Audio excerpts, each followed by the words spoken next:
This is the Major League Baseball Top 10 Second Baseman, presented by Empire State of Baseball for our ESB 2024 Player Rankings. And once again, we are back, and it is a full house once again for our countdowns, as today we are going to touch on second baseman. And without any further ado, let's get into our first three of the second baseman. But actually, you know what? I got to preface this by saying this. So there was a second baseman that was supposed to be on our top 10. And he was actually, in fact, up until about a couple of weeks ago, he was our number one second baseman. Probably universal. And I think it was unanimous, if I'm not mistaken, Corey. I know, Corey, you've been registering a lot of the rankings. It was unanimous. Our unanimous vote was for Mookie Betts, but news came out that Mookie Betts was going to start the season as a shortstop, so we wanted to update our rankings. So Mookie Betts have now been shifted to the shortstop position, which we're going to reveal those rankings later on next week, so stay tuned with us on YouTube. So Mookie Betts is not on this ranking, so we had to reshuffle things a little bit. So we're going to get things going with our new top 10. And Corey Favs, who do we have to start off our top 10 list? Rounding out our top 10 list is a player who technically did not make our initial top 10 because of Mookie Betts initially being in the pool and then shifting over to shortstop. But that is New York Met Jeff McNeil at number 10 spot. And McNeil definitely had a bit of a down year. You typically expect a high average from Jeff. He's hit as high as 329 in his rookie season, 326 in 2022. Only hit 270 though last year, and just 3 years ago in 2021, only hit 251. So he seems to be like every other year, good, bad. But he had a big fall in this year, going from number 2 ranked in our list last season down to number 10 with an asterisk in this coming season. Number 9 is Nico Hoerner, and Nico plays a lot of infield too, shortstop, second base. He's had a little time in the outfield, but last year primarily was second baseman. He's going to be a second baseman this year as well. Got the Gold Glove at the position in the National League last year. So Nico Hoerner takes our number 9 spot. And then we have another young second baseman in Andres Jimenez, 25 years old. And this is another second baseman, again, who was pretty high on our rankings just a couple of years ago. I think he was number 3 in our rankings going into 2023. Drops down to number 8. Still had an okay year, won a Gold Glove in the American League, 15 home runs, but the average was a little lesser than you'd expect. 297 in 2022 when he was an all-star, down to 251 this year. But Andres Jimenez, again, Gold Glover, well-deserving of the number 8 spot on our list. Yeah, and I think we'll start with Jeff McNeil here. Listen, Jeff McNeil's a guy who can be at the top half of this list, but Jeff McNeil has to be the 2022 version of Jeff McNeil. He does not have enough power to make hitting 270 with a 333 on base percentage an everyday stat line. He needs to hit 326. He needs to be at a 380 on base percentage because he needs to hit 40 doubles in a season.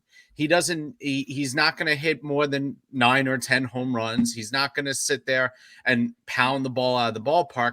He is a super utility player and one that excels at making contact. So Jeff needs to really get back to that 300 level of hitter that we know he can be.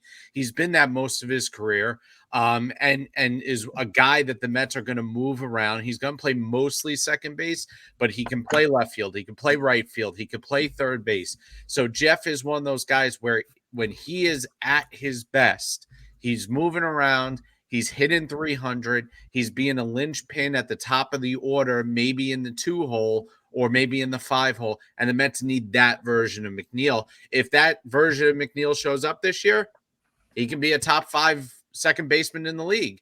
If you get a little bit of what you got this past season, McNeil's going to struggle to maintain his spot on the top 10. I think what's kind of interesting with these 3 guys, they're actually almost the same-ish kind of player. They are light hitting, power-wise.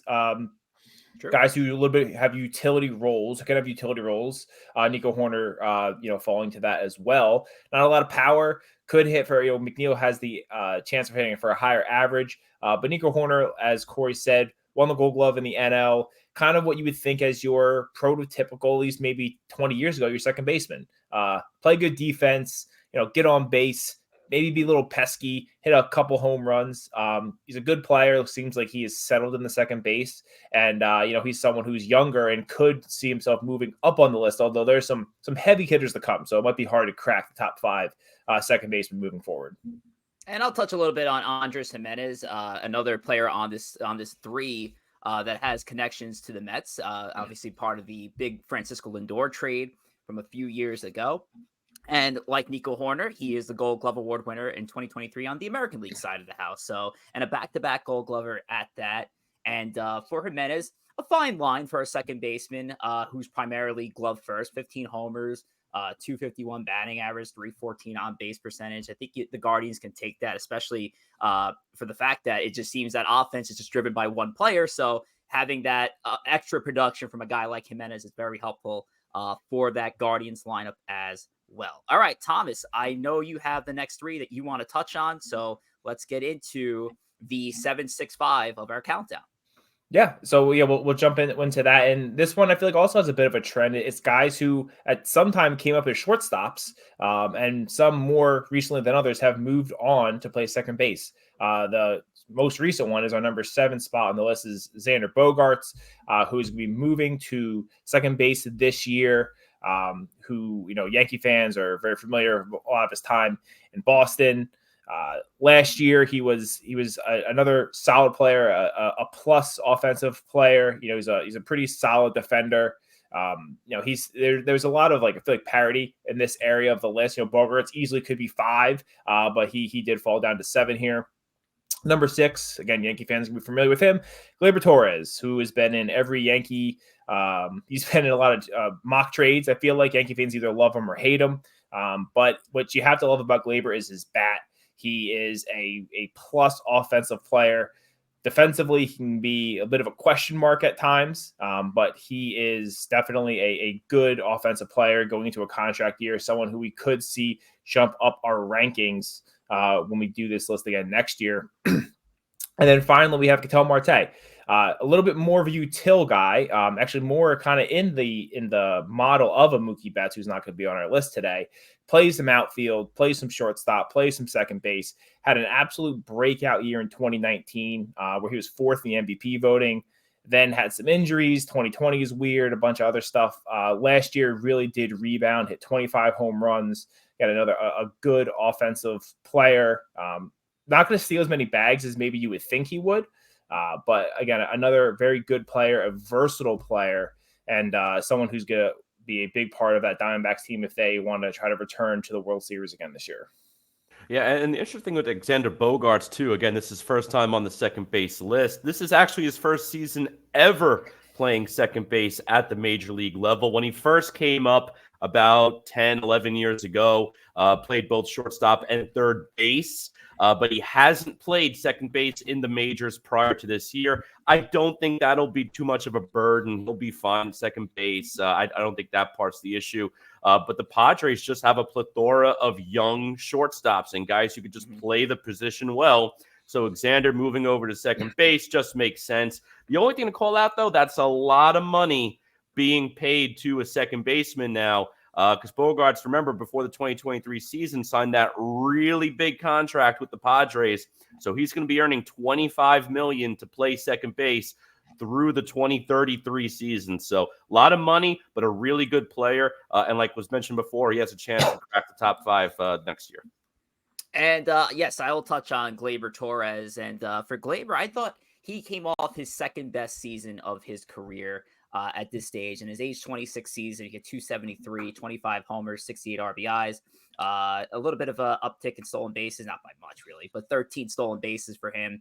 Like I said, I think his best season thus far is his 2019, where he had 38 home runs in the juice ball year. But for Gleyber Torres, this is a contract season in 2024, and I'm expecting huge numbers from Gleyber here. So watch out for Gleyber Torres as the Yankees are trying to navigate where he's going to fit in this lineup. Obviously, with some early spring training injuries, there's talks that he may be the leadoff hitter. I think he's somebody that more profiles to in the middle of the order. I think he's a big RBI guy. I think that's where he should be kept. But Gleyber Torres is in at number 6.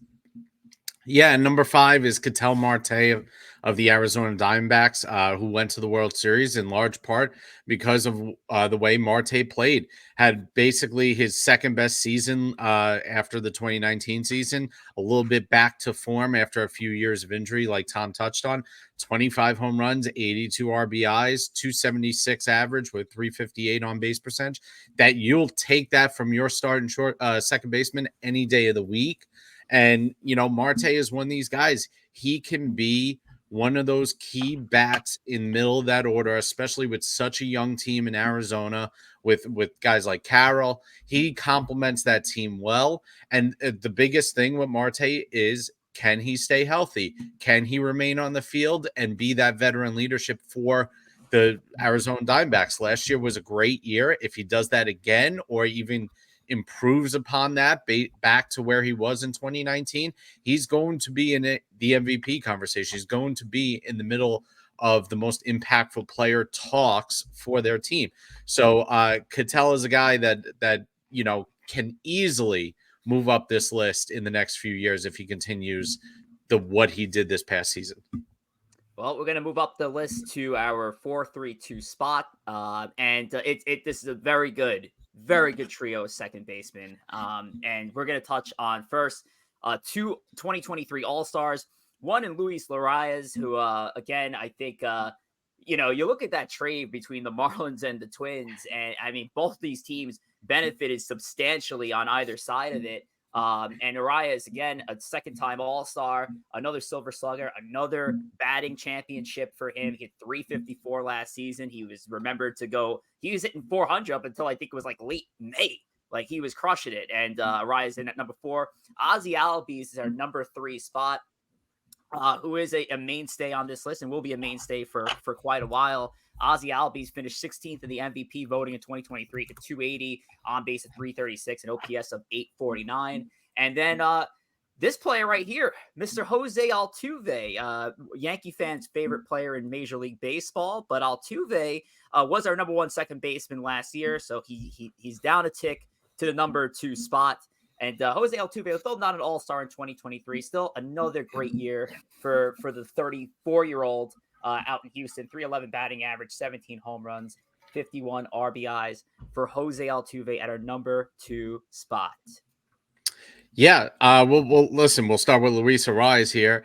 Batting title last year, 350. That is an incredible number in this day and age.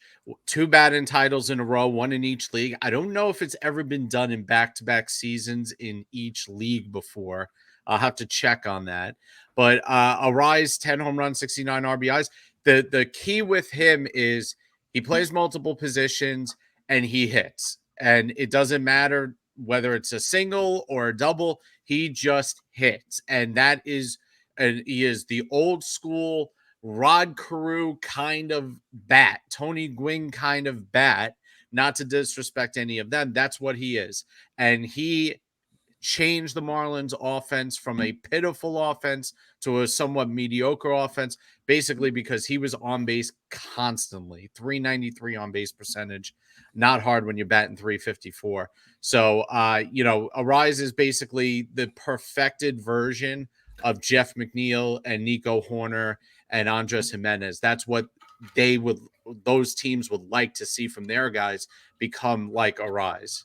Mm-hmm. And between the 2 and 3 spots here with Altuve and Albies, the thing is, these are small guys with a lot of pop. I mean, Ozzie Albies at 5'8", 165. I mean, that was basically my size in 7th grade. So, but he's got pop, man. And I think a lot of people forgot how good he was, because a couple of years ago, if you remember, in 2022, wasn't really having a great year. He ended up missing half the year with injury too. Only hit 8 home runs, 247 average, 700 OPS that season. But the year before, hit 30 for 106 RBIs. And what happened last year really went right back to form. 33 home runs, 109 RBIs, an OPS of 849. I mean, if you're getting an 849 OPS out of your second baseman, most teams do sign up for that each and every year. So Albies, very exciting player. Glad to see him healthy and return back to his old form.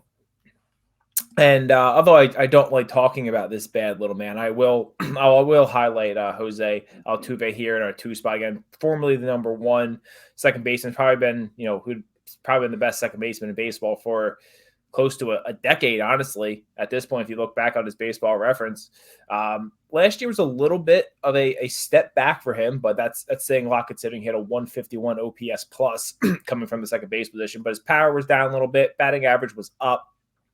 He also was hurt last year, only played 90 games. So he's someone that it seems like his window of being an elite second baseman could be closing. And maybe I'm just putting that in the universe to hope it happens, because he absolutely torments the Yankees. So he's someone who could be falling down this list, but still, out of respect, we had to have him high up for this year. And Joe, just to reiterate one of your points, yes, Arias is the only player in MLB history to win back-to-back batting championships in different leagues. I did try to look that up for you. I can't believe that's also a thing, too. All the great players that have flipped between leagues, at least one might have done it. It's only one. It is Luis Arias. But speaking of ones, that's who we need to fall on now on our top 10 countdown. And Joe, I throw it to you. Mm-hmm. Who is number 1 on our second base list for 2024? Number 1 is Marcus Semien of the Texas Rangers. Listen, Semien had a great year last year. After a down year kind of in 2022, 2023, he rebounded 29 home runs, 100 RBIs, 276 average, 348 on-base percentage, won the Silver Slugger, was 3rd in the MVP on a team that ended up winning the World Series. And listen, he is multiple things for these Texas Rangers. He's an Iron Man. He's played 162 or 161 games each of the last 4 full seasons. So excluding 2020, where he played 53 of the 60.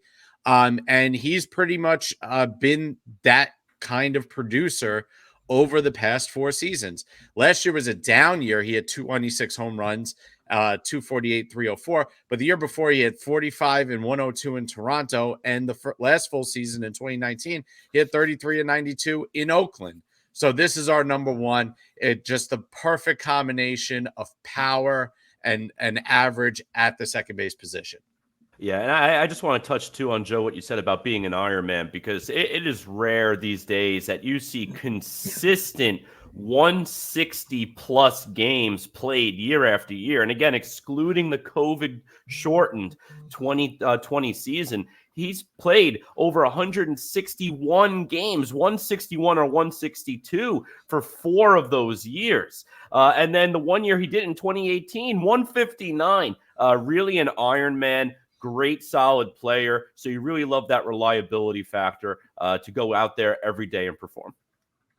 Yeah, and I'll just touch on some other kind of quick things with Marcus here. Again, I know Joe mentioned he was 3rd in the MVP last year. Been an Iron Man. His power's been down a little bit. He had peaked at 33 and 45 home runs in 2021. He's been back down into the 20s. You wonder if maybe the change of position had something to do with that, and you're kind of learning a new position, even though it's not too different from shortstop.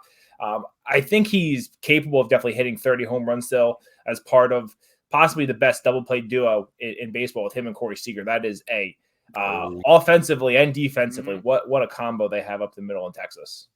And that's a great mention there, Tom, because I was going to touch on the point that, hey, the Texas Rangers, they took a gamble on 2 big contracts prior to the start of the 2022 season with their middle infield, and it's paid off. I mean, these guys helped lead this team to a World Series berth and championship win. And now off of, I would consider slow first years with their new team, they bounced back in a roaring way in 2023. Semien tops their list at number 1. And I have a feeling we're going to touch on Corey Seager in a high-profile position when we talk about shortstops later down the line. But that is going to commence our top 10 second base list before the 2024 season. So I'll leave you with our list, and make sure to like our video, share our video, and subscribe to Empire State of Baseball. Take care.